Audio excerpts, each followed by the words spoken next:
Olá pessoal, na aula de hoje nós vamos ver diagramas de transição de estados da UML. Bom, o diagrama de transição de estados da UML é o diagrama mais antigo da UML. Na verdade, ele existia antes da existência da UML e a UML, quando foi criada, incorporou esse diagrama por ser um diagrama bastante importante para representar o ciclo de vida de um determinado objeto. Então, é um diagrama diferente do diagrama de classes, que varre todos os objetos, todas as classes do sistema. O diagrama de transição de estados ele é focado em classes muito específicas, classes que a gente tem interesse de entender o comportamento dela em função do estado que ela está. Então, tem classes que, dependendo do estado que ela está, ela reage de forma diferente. E essa classe é crítica. Então, é muito importante a gente saber que ela está se comportando da forma que a gente esperava na hora de testar o software. Né? Então, para essas classes mais importantes, classes críticas, classes que, em função do momento dela, em função do estado dela, ela reage de forma diferente, a gente pode lançar mão desse diagrama para especificar como que a gente quer que essa classe se comporte e orientar a implementação com essa especificação. Bom, olhando bem de longe para esse diagrama, o que a gente vê é basicamente retângulos com a quina abaulada, né? Setas de um retângulo apontando para outro retângulo e esses desenhos de círculo no início e no fim. Né? Setas de saída, setas de entrada. Então, o diagrama de transição de estado é basicamente isso. Esses retângulos, essas caixas com a borda abaulada, representam os estados de um determinado objeto. Né? Na verdade, a gente modela para uma classe pensando nos objetos daquela classe. Né? Então, para uma determinada classe, eu vou fazer um diagrama de transição de estados pensando nos vários objetos que essa classe pode vir a ter, as instâncias dessa classe. Então, as caixas com quina abaulada são os estados e as linhas com setas na ponta são as transições de estado. Essas linhas sempre são direcionais. Eu posso ter transição do estado A para o B e transição do estado B para o A, mas vão ser duas linhas separadas. Cada linha tem uma seta em uma única ponta mostrando o sentido daquela transição de estado. Bom, então algumas coisas importantes, né, para vocês saberem sobre esse diagrama de transição de estados. Primeiro, que estados são momentos da vida de um determinado objeto, né? Então, eu tenho um determinado objeto que em um determinado momento ele está aceitando conexão. Num outro momento ele não está aceitando conexão. Num outro momento ele está em um outro estado e ele reage de forma diferente. Então, momentos da vida do objeto são esses vários estados do objeto. E eu tenho muito interesse de saber quais são os estados possíveis de alguns objetos, em especiais os críticos, e saber quais transições são permitidas, de qual estado que eu posso ir para qual outro estado e o que tem que acontecer durante essas transições. Né? E quais ações são permitidas durante cada uma dessas transições. Então, um exemplozinho para tornar isso um pouco mais concreto para vocês, pensem num ventilador. Se eu tenho um ventilador muito simples, o ventilador mais simples possível, ele só tem dois estados. Ele tem o estado de desligado e ele tem o estado de ligado. Nesse ventilador super simples, né, se eu estou projetando esse ventilador, eu só preciso de um botão. Um botão que, se o ventilador está no estado desligado e eu aperto o botão, ele passa para o estado ligado. Se ele está no estado ligado e eu aperto o botão, ele passa para o estado desligado. Notem que a reação ao evento de apertar o botão, ela muda em função do estado do ventilador. Né? Se ele está desligado, ele liga. Se ele está ligado, ele desliga. Se a gente caminhar para um ventilador um pouco mais elaborado, mas ainda um ventilador simples, né? Mas um ventilador que possa estar desligado, possa estar ventando forte, ventando médio, ventando fraco e possa estar de novo voltando para o estado desligado. Só tem um botão nesse ventilador. Então o que eu fiz nesse ventilador foi decompor o estado ligado em 3 estados com forças de vento diferentes. E aí o que eu posso fazer com esse meu botão é programar que, se eu estou no desligado, ao apertar esse botão pela primeira vez, eu pulo, por exemplo, por ventilando forte ou por ventilando fraco, aí depende da lógica que eu quero seguir. Se eu quero incrementar a força do vento, aumentar a força do vento a cada apertada de botão, ou se eu quero diminuir até chegar no desligado. Mas basicamente eu consigo pensar num ventilador mais elaborado, com esses 4 estados, 3 representando força de vento e 1 representando desligado, que a cada apertada em um único botão, esse ventilador vai trocando esses estados, né? Então eu posso especificar esse tipo de comportamento.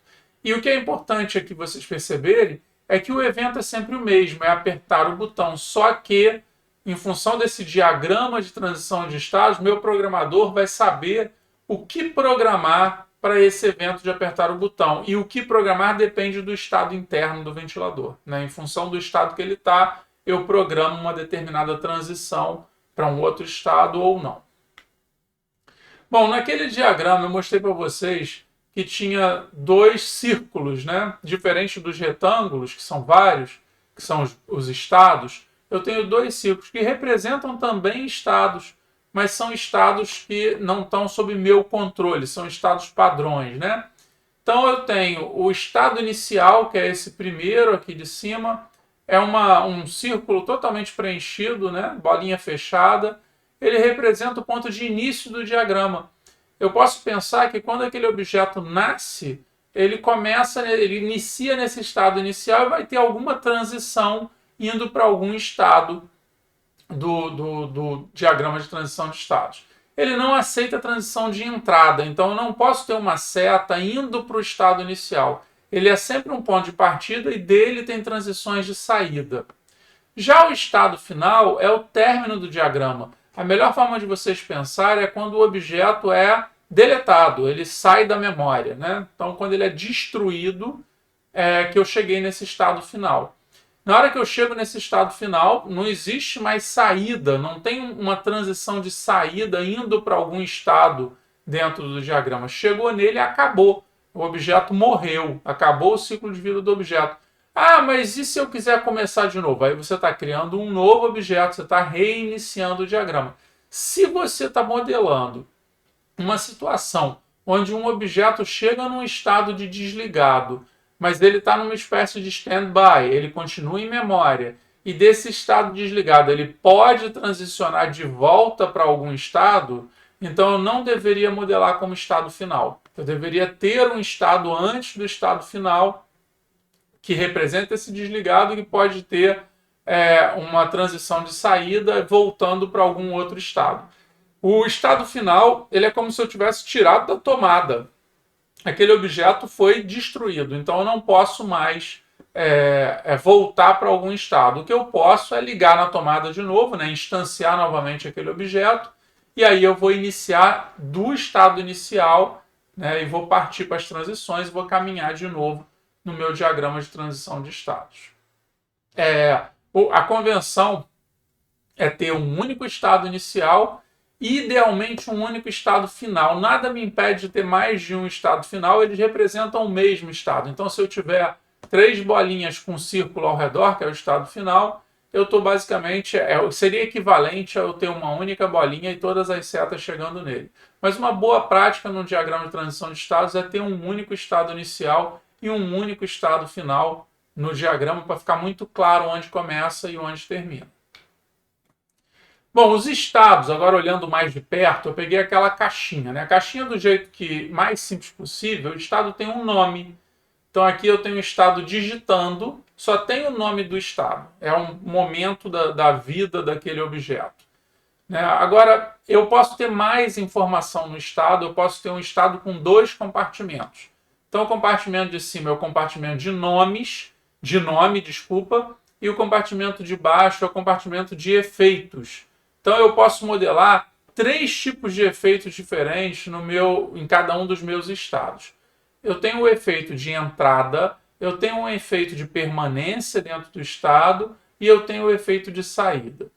Bom, explicando para vocês como é que funcionam esses efeitos. Imagina que eu tenho uma transição de estados entrando nesse estado digitando. Se eu quiser informar o meu programador que ao entrar nesse estado, alguma ação deve ser feita, eu posso cadastrar isso como um efeito de entry. Basicamente, nesse segundo compartimento, eu ponho o entry barra e eu escrevo qual é a ação que eu quero que seja feita no momento que a transição entrar nesse estado. Ela vai acontecer uma única vez na entrada do estado. Eu também posso programar o efeito de do. Do é uma coisa que deve acontecer enquanto o objeto estiver nesse estado, permanentemente, essa ação de do deve estar acontecendo. E eu posso programar uma ação de exit. Ela só vai acontecer quando o objeto estiver saindo desse estado. Então ela acontece uma única vez. Né? Claro, ela pode acontecer uma segunda vez se alguma transição voltar para esse estado e eu estiver saindo pela segunda vez. Mas numa entrada num estado, acontece uma única vez o entry, o do acontece permanentemente e o exit acontece no momento que existe alguma transição de saída desse estado. Então, na minha ferramenta case, cada ferramenta case trabalha de uma forma diferente, mas de modo geral, ela tem compartimentos separados para entry, do e exit. Você escreve o que você quer que aconteça e ela propaga isso para o diagrama. Então você vê graficamente, você preenche num form e você vê graficamente no desenho do diagrama. Então essa é a forma mais comum. Algumas deixam você editar diretamente aqui na caixinha do diagrama. Nesse exemplo que eu estou mostrando para vocês, eu tenho um estado digitando, né, um controle de um editor de texto. Se esse meu controle do editor de texto está no estado digitando, ao entrar, a primeira coisa que ele faz é selecionar todo o texto. Imagina que eu acabei de clicar numa caixa de texto. O que ele está fazendo é pré-selecionar o texto. Por quê? Porque se eu começar a editar, ele deleta o que estava anteriormente ali. Então, isso é um comportamento que eu posso ter interesse de especificar para o meu sistema. Ao entrar no estado digitando, ele seleciona tudo que está ali. Enquanto eu estou digitando, enquanto eu estiver nesse estado, ele vai ficar verificando a ortografia. Né? Então, eu estou continuamente verificando a ortografia.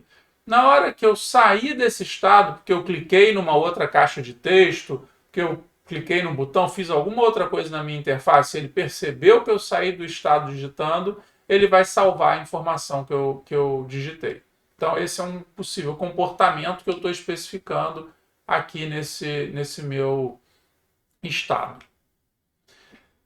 Uma coisa que é interessante, notem que tudo que eu especifiquei em linguagem natural. Então, se vocês olharem aqui, né, eu estou em análise. Em análise, eu escrevo tudo em linguagem natural. Seleciono o texto, verifico a ortografia, salvo informação. Mas e quando eu caminho para o projeto, para o design? Para o design, eu estou caminhando no sentido da implementação. Então, eu vou substituir essas especificações em linguagem natural para especificações mais precisas, voltadas para operações concretas no meu sistema. Operações são métodos que eu estou definindo no meu diagrama de classes. Então, nota como é que esses diagramas eles falam sobre um mesmo modelo, são perspectivas sobre um mesmo modelo. Então, nota o que eu fiz aqui de transformação para projeto. Eu continuo tendo um estado digitando, mas em projeto, o entry passou a ser text.selectAll. Text.selectAll é minha forma de implementar o seleciona o texto. O do passou a ser text.checkspell. Checkspell é o meu verifico ortografia. E o exit passou a ser text.save, que é o meu salvo informação. Então, basicamente, eu estou caminhando de uma linguagem natural, em português, para uma linguagem computacional, já falando quais são os métodos que devem ser acionados em cada um desses estados. É claro que se eu especifico de forma bastante precisa, igual eu estou fazendo aqui, eu passo para um programador, mesmo que esse programador não seja tão experiente, ele possivelmente vai ter facilidade em saber o que fazer, porque eu estou especificando exatamente o que ele tem que chamar. Se eu paro no nível de análise e passo isso aqui para o programador, e meu programador é muito experiente, ele possivelmente vai fazer corretamente, porque ele vai saber como que ele deve fazer para atender cada uma desses eventos, dessas expectativas que eu tenho de efeito. Agora, se esse meu programador é pouco experiente, ele tem dificuldade de saber como executar isso aqui, pode ser que surja um bug durante a implementação por ele selecionar operações inapropriadas, né? Então, se eu tenho uma equipe que tem experiência não muito constante, e algumas pessoas mais, algumas menos, eu tendo a colocar para fazer o design pessoas muito experientes, porque elas vão tomar as decisões mais corretas, e eu posso ter um programador menos experiente desde que meu design seja bastante preciso. Ou seja, eu caminhei para o projeto, para o design, e eu especifiquei exatamente o que eu queria que fosse feito em cada evento desse. Então, vamos tentar olhar um exemplo, né, e discutir esse exemplo. Né? A transição está basicamente determinando que eu estou saindo de um estado e entrando no outro estado em função do meu estado base. Então eu peguei aquele meu ventilador para mostrar para vocês como é que seria a transição, né? Então a transição, se eu estou no estado desligado, eu estou imaginando uma determinada especificação que é do meu interesse, e o botão é apertado, eu passo para um estado ventilando forte. Se eu estou no ventilando forte e o botão é apertado, eu passo para o estado ventilando médio. Se eu estou no ventilando médio, o botão é apertado, eu vou para o ventilando fraco. E se eu estou no ventilando fraco, o botão é apertado, eu vou para o estado desligado. Então, nota que tem sempre um gatilho. O que fez eu sair do estado desligado e ir para o ventilando forte? Foi o evento, o gatilho de se apertar o botão. Isso aqui que me motivou a saída e a entrada num outro estado. Isso que eu acabei de falar, num diagrama altíssimo nível em análise, ficaria isso aqui. Eu omiti o estado inicial e o estado final. Muito provavelmente o estado inicial estaria indo para o desligado. Então, acabei de ligar o ventilador na tomada, ele fica no estado desligado. O estado final ele pode ser acionado a partir de qualquer um desses eventos. Então, eu omiti. Se eu estou no desligado e acontece um gatilho aqui de apertar o botão, ele vem para o ventilando forte. Aconteceu de novo, ele vem para o médio. Então, em função do meu... É o mesmo evento, né? Em função do meu estado base, ele vai para um determinado outro estado. Bom, então se a gente olhar a transição, a gente já olhou o estado em detalhe, né? Se a gente olhar a transição em detalhe, ela também pode ser mais rica do que só o texto do gatilho. Ela pode ter 3 compartimentos, 3 informações. Um é o gatilho, em inglês a gente chama de trigger, é o que está acionando aquela transição. Outra é a condição de guarda. Eu posso ou não especificar uma condição de guarda. Condição de guarda aparece entre colchetes e ela é uma expressão booleana. É algo que tem que ser verdade para eu sair de um estado e passar para um outro estado. Às vezes basta o gatilho, né? Se aquele gatilho aconteceu, eu quero sempre trocar de estado. Às vezes o gatilho não é suficiente. O gatilho é necessário, mas quando aquele gatilho acontece, eu verifico a condição de guarda. Se a condição de guarda for verdadeira, aí sim eu transiciono para o outro estado. E eu ainda posso ter o efeito. A gente coloca separado por barra, né? Então a sintaxe é gatilho, condição entre colchetes, barra, o efeito. O efeito é alguma coisa que tem que acontecer quando eu exercito aquela transição. Aqui tem uma discussão interessante que acho que cabe a reflexão. O estado destino, por exemplo, aqui eu estou saindo do digitando e estou passando para o enviando. O estado destino ele pode ter um entry, que a gente acabou de discutir. É uma operação que acontece quando você entra no estado. Se todas as transições de estado que vão para aquele estado têm um efeito, que eu estou programando aqui, logo depois da barra, possivelmente eu posso tirar o efeito da transição e colocar uma única vez como entry. Porque é algo que, se todas elas têm o mesmo efeito, é algo que acontece quando eu entro no estado, não é uma coisa presa à transição. Agora, tem situações que eu tenho um estado que tem 3 transições entrando nele. 2 delas não acontece nada quando entra nele, mas uma terceira transição eu quero que aconteça. Aí eu não posso modelar como entry, porque não é um comportamento que acontece sempre quando eu entro naquele estado. Ela só acontece quando eu entro vindo de um determinado outro estado. Então, o que eu faço? Eu modelo aquilo ali como efeito da transição daquele estado para o novo estado, e não como uma entry do novo estado. Então, Os dois são muito parecidos. Se eu vou modelar como efeito da transição, eu só vou modelar como entry do estado, é uma decisão de se aquilo acontece sempre. Se aquilo acontece sempre para qualquer transição, é natural modelar como entry, porque possivelmente aquilo ali é um efeito esperado da entrada daquele estado. Agora, se aquilo acontece só em algumas vezes, eu não modelo como entry e eu especifico na transição específica que aquele efeito está acontecendo. Então, olhando o nosso exemplo, parte da esquerda vocês já viram que é o estado digitando, a gente já discutiu. Quando eu saio desse estado, independente de qual transição, isso aqui também é interessante, né? Eu estou saindo do estado, não interessa para onde eu estou indo, ele vai salvar a informação. Agora, o que fez eu querer sair desse estado? Que o usuário pressionou o Enter. Ele escreveu o texto e apertou o Enter. É como se fosse eu estou num Twitter, né? Eu estou escrevendo meu Twitter, apertei o Enter, eu estou querendo enviar aquilo. Então, na hora que eu apertei o Enter, ele verifica uma condição de guarda. Tem menos de 50 letras? Se tem menos de 50 letras, essa transição vai ser acionada. Se eu apertei o Enter, mas não tem menos de 50 letras, essa transição não vai ser acionada. Eu poderia modelar uma segunda transição quando eu aperto o Enter com mais de 50 letras, para mostrar algum alerta para o usuário falando: seu texto está muito grande, eu não permito o envio. Então, eu poderia fazer isso. Essa transição só vai ser acionada quando o Enter foi apertado e tem menos de 50 letras. Se isso aqui é verdade, né, o Enter foi apertado e tem menos de 50 letras, ele vai salvar a informação porque ele está saindo desse estado digitando. Ele vai formatar o texto, porque isso é o efeito da transição. Então, ele formata o texto e ele vai entrar no estado enviando. O estado enviando poderia ter um entry, que ainda ia ser mais uma operação que seria executada por eu estar entrando no estado enviando. Esse estado enviando, por sua vez, tem uma transição para ele mesmo, que acontece a cada 2 segundos. Então, eu entrei nesse estado, vai ter um timer, deu 2 segundos, essa transição vai ser acionada. Não existe condição de guarda, então esse evento aqui aconteceu, a transição é acionada.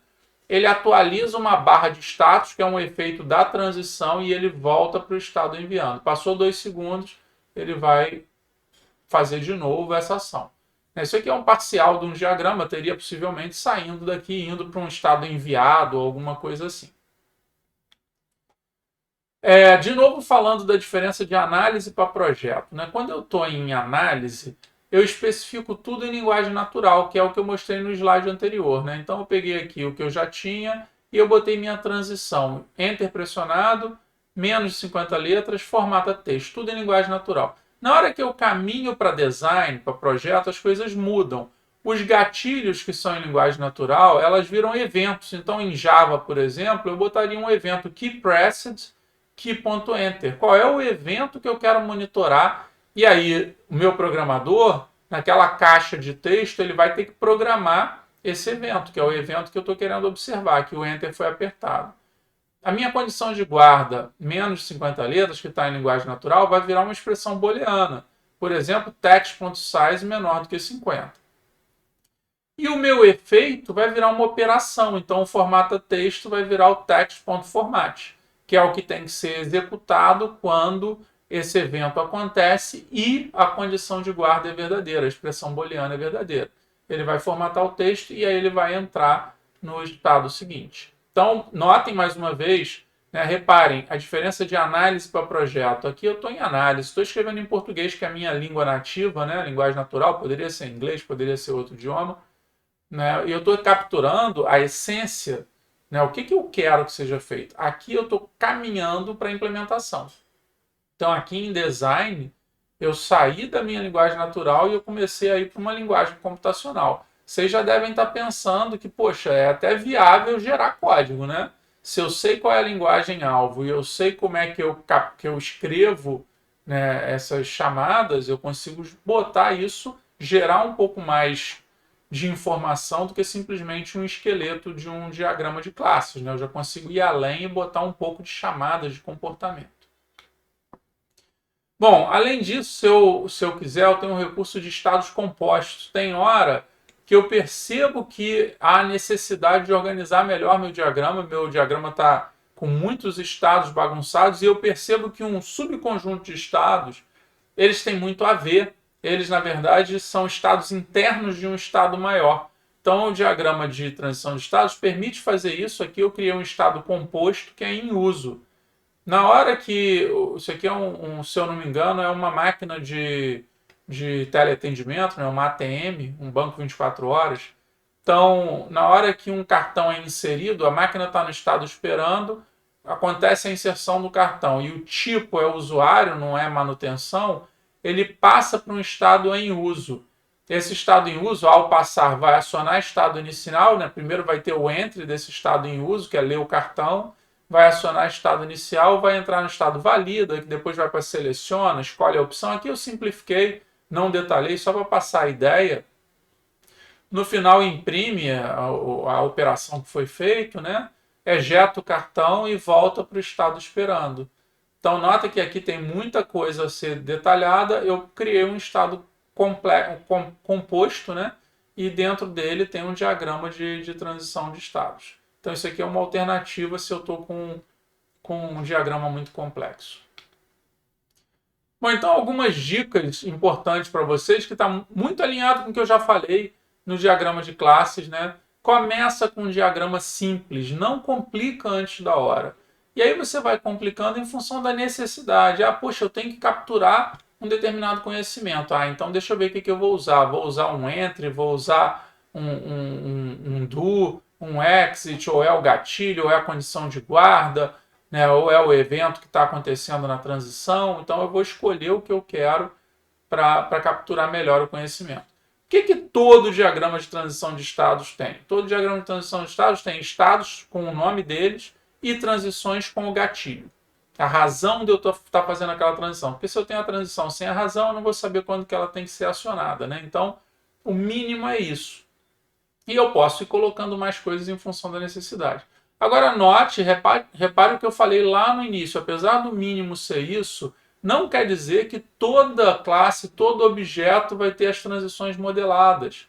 A transição de estado a gente captura só para os objetos mais críticos, os objetos que se comportam de forma diferente em função do estado e que trazem complexidade, que fazer isso na cabeça talvez me leve a erro. Então, botar no papel acaba sendo importante. No papel, no quadro branco, na minha ferramenta case, né, o que eu estiver usando para modelar.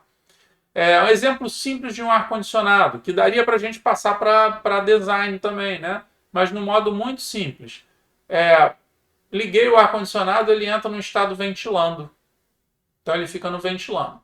Ele tem alguma temperatura programada, que eu não estou especificando como é que é feita essa programação aqui, mas ele tem uma temperatura programada. Se eu programei esse ar para trabalhar em 24 graus, ele tem uma margem para cima e para baixo.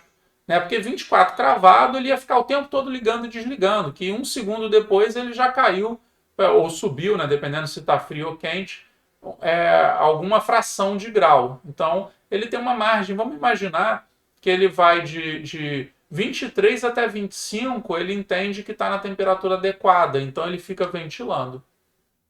No momento que a temperatura do ambiente estiver menor do que o limite inferior, está abaixo de 23, ele passa para o modo aquecendo. Então ele vai começar a jogar ar quente para dentro do quarto. Na hora que ele atingiu o 24, ele volta para o ventilando. Se o dia está muito frio, daí a pouco ele vai atingir o limite inferior, vai voltar para o aquecendo, atingiu o 24, volta para o ventilando. Mas vamos supor que o sol nasceu, o dia começou a esquentar e ele passou de 25. Ele vai pular para o modo resfriando.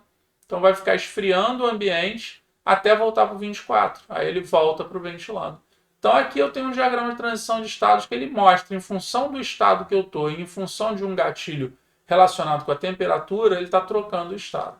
E em qualquer estado que eu tiver, se eu desligar o ar, ele termina o diagrama de transição de estados.